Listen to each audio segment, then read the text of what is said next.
Some of us have a very troubling relationship with the past. When we think about the past and we think about its drama, we think about all the dilemmas, we think about all the things that happened, and we're thankful for the future. We're thankful for right now because the past wasn't pretty. It was difficult, it was challenging, it was inescapable.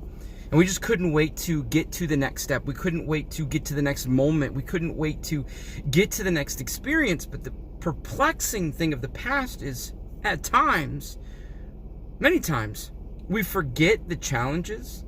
We forget the difficulties. We forget the moments that were too hard. We forget about the things that overwhelmed us, that made us consider the future as brighter and better than the moment. We forget those things.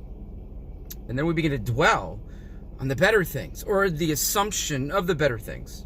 You ever been there? Like, you think of the past, you think of the things that existed in yesteryear, if you will.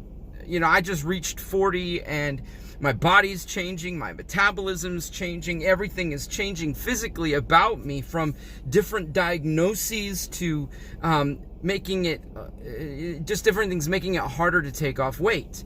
And all these different things begin to be experienced in the moment right now, and I dwell on yesterday. I mean, like, when things in your age, now some of you listening right now, you're young, so, you know, this has not yet hit you, but when things start sagging, you think, oh man, things were firmed up, things were a little bit better, things were, you know, I was more agile, I was more strong, I was more capable a while back.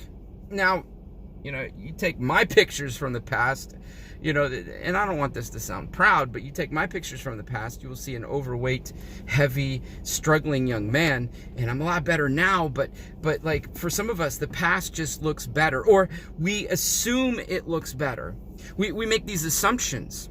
Philippians 3:13 and 14 talk about the future. Paul's speaking of the future that he's pursuing. He's speaking of the future that God has laid out to him, for him, and he's talking about pressing on. He's talking about pushing forward. He's talking about the moments in his life where he has to make determinate decisions to press forward into the will of God. He's making decisions. He's making moves. He's making shifts in his life because he knows that something is coming, something better. The goal, the prize of Jesus Christ is something that he must chase after.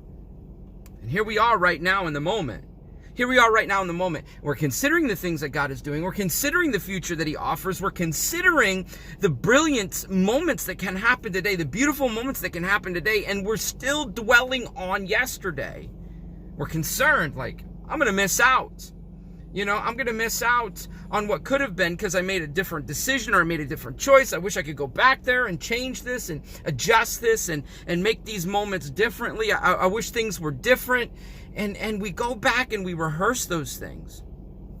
There's nothing better back there. Even when it feels like better things were back there, we have to realize that God, in his motion in us and his movement in us, is making things better now, as long as we're surrendered to him.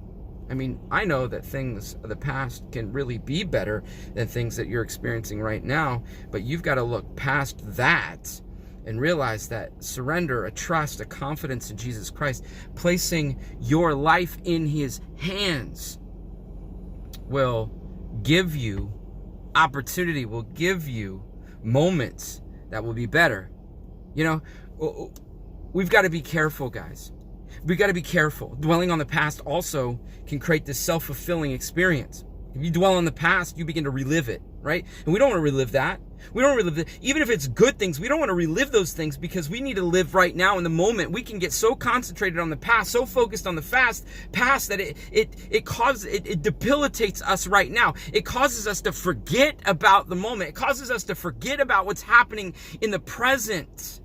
See, you've got to think about right now, live right now, experience your children right now, experience your youth right now, experience graduation and all of its wonder, experience being a teenager, experience being a child, experience all those wonderful things right now, experience all those amazing things right now, instead of dwelling on what was, dwelling on what you had. Develop an understanding of what you will have with God. Man, I love you guys. Jesus loves you.